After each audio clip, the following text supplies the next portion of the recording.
Browns. This is pretty interesting. Shedeur shows out, okay? You see it right there. Let's see it ourselves. So starting for the Browns as they take on the Panthers. Shedeur getting his shot. First quarter, Browns, 3rd and 9. Sanders showing the elusiveness there, running for the first down. You see what he can do with his legs. Probably not a lot of conversation around that in the lead up to the draft, but you saw it right there, driving the Browns down the field. 4th and 1. Sanders scrambling again, evading pressure and throwing it away here before being brought down. The Browns turning it over on down. So we go to the first play of the second quarter. 2nd and goal for the Browns. Off play action, Dan Sanders finds Caden Davis for the touchdown. Yeah, this is an aggressive throw. I mean, you're talking about on the move aggression and perfectly placed. And then Laura, you talked a little bit about the legs. I like that he gets out, hangs. That ball is essentially perfect. A sick one-handed catch, but just like showing off the ability to make some big-time throws. And then this is the throw that I'm super excited to break down in detail of how that did. You'll hear from Dan in a minute, but first, let's go to Shedeur after the game. I'm going to be honest, I wasn't nervous, so I didn't really have too much adrenaline. It was just getting comfortable. That's all it is. It's plenty games before, I was nervous, but I felt like I knew the answers to the test. So it's like when you feel unprepared, then, when you don't feel like you're ready for the moment. I know I'm ready for the moment. Did I play up to par? No, I don't feel like I did. But overall, the main goal was to win. And that's honestly what we did. Dan, what stood out to you when you look closer at Shedeur's tape? Yeah, one play, that second touchdown pass, and the three things that stand out are the ability to react, the ability to remain, and then the ability to rip the football. I want everyone to see it at full speed once again because there's a lot of elements attached to this that look like starting quarterback material, understanding it's the preseason, by Shedeur Sanders. Okay, so let's talk about the reaction. Shedeur is going to send the motion, and once the motion goes, coverage in the defense is going to change. And Shedeur actually wants to start with the football throwing to his left. You can see he's peeking this way because he wants to throw this outbreaking route to the tight end. Now, while he's peeking that way, he's going to see this unblocked, what feels like linebacker coming his way. So you have to react from that linebacker because you don't know if this back is actually going to get there for protection. Back does, okay? Good job by Marshall. But react away. Now, when you react away, he gets into this moment where do you remain a passer or not? There's a running lane, but that's not really his strength, right? So you can see Shedeur remaining a passer with his vision down the field. So react away, remain a passer. And I want everyone to remember, when he initially left, he was on that hash. Remember that landmark when he first starts to move. So you're remaining the passer, and then when you see the field, if you're Shedeur Sanders, and you see that first post goes that way, and that safety collapses, what it does is it leaves a vacancy there for you to throw that outside post if you want. So react, remain, and then rip the football to that open receiver. And this is what I love, the ball placement. Down in the red zone, we talk about two places to throw the ball. Face mask or higher, belt buckle or lower to protect the receiver and the throw. That's phenomenal by Shedeur Sanders. Now, I want to go back one quick moment. Remember I told everybody when he first starts to move, this is what I call operational space. He's on that hash. Block comes, he gets off that hash about 2-3 yards, and now look at the throwing posture that he's in. Even off that little shuffle, throwing posture, and then that beautiful touchdown pass. There's a lot right there that looks like a starting quarterback in the NFL. The Browns now have to sit around and go, do we have to give him more reps with the starting units against starting defenses? Ooh, wow. I love it, Dan. Adam, there were some injuries in the Browns quarterback room that factored into the amount of Sanders playing time. What's the status of those injuries? Both Kenny Pickett and Dylan Gabriel were back on the practice field this week. Both had hamstring tightness, some issues there. I think they know what time it is. They know it's time to go out and show that they can play this preseason, especially with Shedeur Sanders coming out and lighting it up the way that he did in this preseason opener. Both players on the practice field today. We'll see if they can get going here in the Browns' second preseason game. Yeah, that was the thing we wondered this whole time. It's like, how are they going to get the reps around to all these quarterbacks, give them enough opportunity? Let me break you out. Dylan Gabriel and Kenny Pickett feeling that pressure. Oh no, we got to get back out there. That pressure. All right, so they're feeling the pressure, but do you think Shedeur did enough to prove that he should be in consideration for the starting job, Swag? Yeah, he did. And listen, because Joe Flacco is not your long-term answer. to be your starting quarterback if you're going to usher in a new quarterback and get this team potentially in a position where they can go and play forward and make moves in order to try to win a lot of games, especially in that division.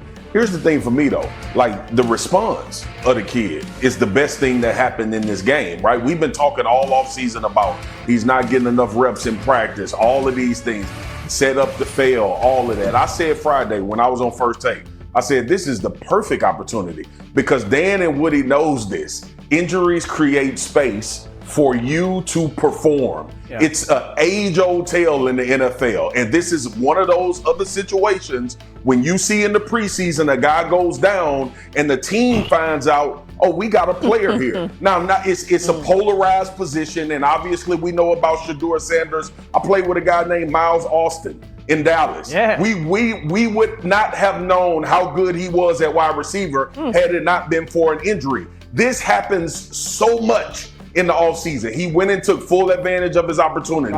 And what he's done more than anything, he's earned more reps in practice and earned more critical reps in practice now in order to compete to be the starting quarterback for the Cleveland Browns. Because everybody else on this roster ain't proven. So I don't know why in the hell you would leave him at fourth string after a performance like that.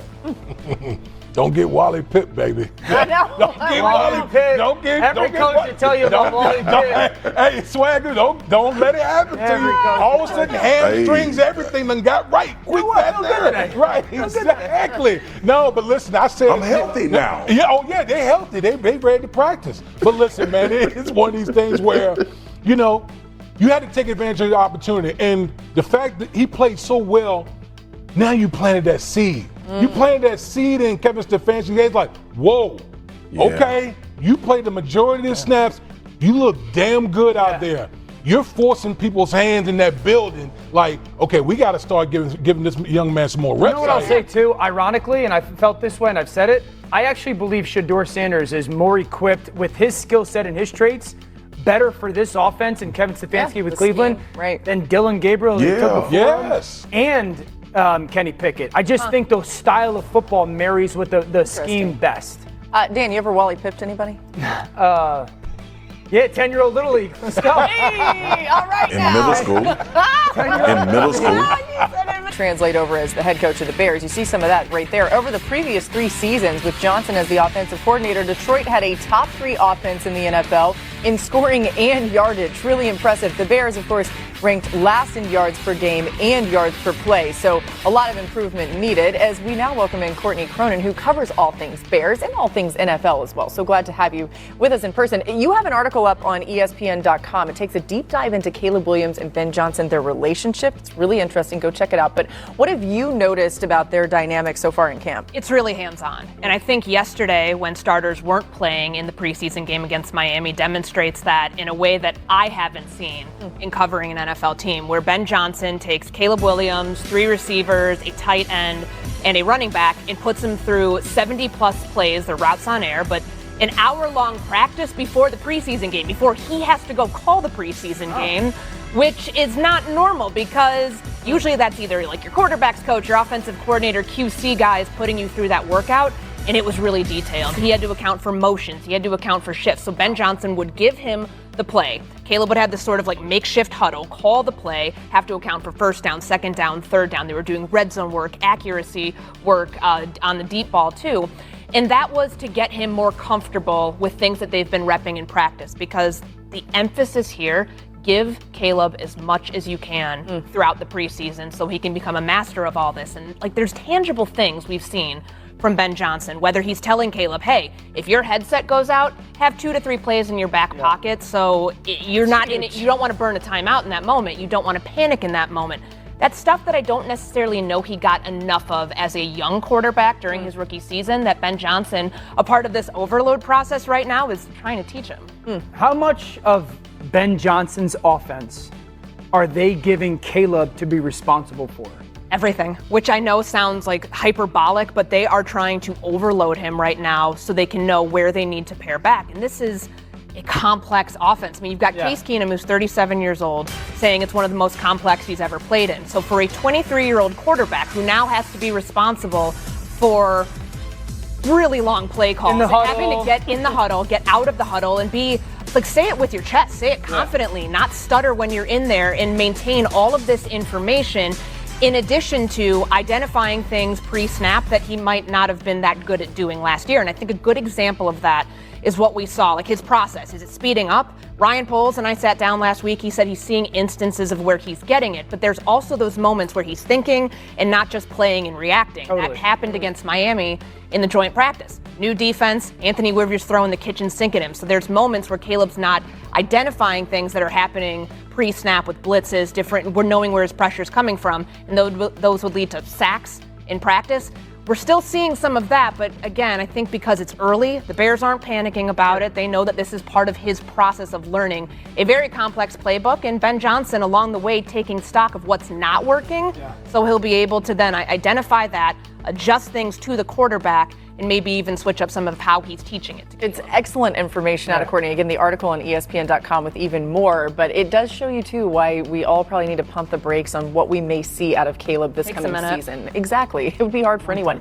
Breaking news right now from Adam Schefter. You're going to see his tweet here in just a second, but Adam, what do we know about Landon Dickerson? Might have news within this hour, and the news is now in. Landon Dickerson is going to undergo a minor procedure here in the coming days to essentially clean up that meniscus in his right knee. The goal is to be ready for the Thursday night, September 4th regular season opener against the Dallas Cowboys. Now, when you have a meniscus injury, they could go in and repair it, and it would be a season-long injury for him, or you could opt to have it shaved down, get it cleaned up, and it's a much less